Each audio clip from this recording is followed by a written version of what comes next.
Bonjour, c'est Madame sans opinion. Celle qui dit oui, celle qui dit non, celle qui dit oui et non. Vacances d'hiver oblige, aujourd'hui, je vais vous donner mon avis, ou pas, sur les canons à neige. Vous savez, ces trucs qu'on utilise de plus en plus dans les stations de ski, parce que les nuages ne sont plus capables de faire leur boulot correctement. Alors, autant vous le dire tout de suite, je suis contre. Jouer les apprentis sorciers avec la nature, ce n'est jamais bon. Moi, je vois ma belle-sœur, que sa poitrine façon plat pays complexait, eh bien, elle s'est fait pomper de la graisse du bas pour se la faire réinjecter en haut, et elle a eu des problèmes. Elle a les fesses tellement bosselées qu'Edgar Gros-Piron pourrait y battre des records, ses seins sentent le cul, bref, vous savez ce qu'on dit. Pas de seins, pas de chocolat, eh ben moi je rajouterais pas de neige, pas de ski. Bon, après, il faut avouer que ces diffuseurs artificiels sont très commodes.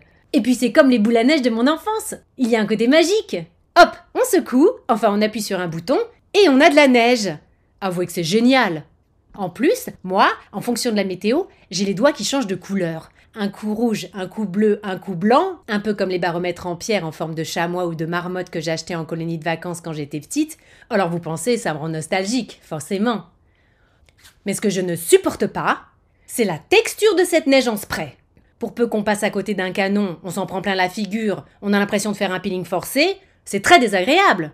La dernière fois, je ne skiais même pas, j'étais en terrasse et j'en ai pris plein mon verre de vin chaud. Non mais oh, si je veux une frozen margarita, je vais à Cancun, pas à Val d'Isère, zut à la fin. Mais bon, il faut savoir ce qu'on veut, skier ou ne pas skier. Et désormais, si on veut aller se faire skier, il est difficile de faire sans la neige artificielle. Enfin, je veux dire la neige de culture. Attention au vocabulaire aussi. C'est comme pour les personnes à mobilité réduite et les techniciens de surface. Il faut rester politiquement correct. D'ailleurs, culture, ça me fait penser agriculteurs. Vous savez qu'eux aussi râlent. Soi-disant, les enneigeurs leur piqueraient leurs réserves d'eau.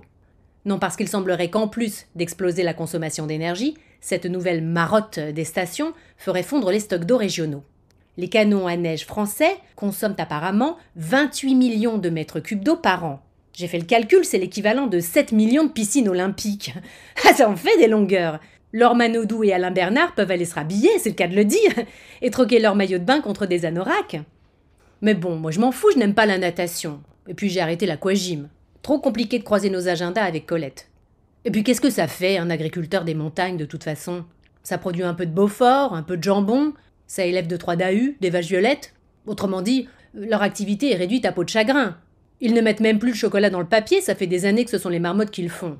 Bref, de toute façon, ils sont voués à disparaître. Alors un peu plus tôt, un peu plus tard... Eh bien, au final, je ne sais plus très bien quoi penser de tout ça. Mais faut que je vous laisse, oh là là, bah oui.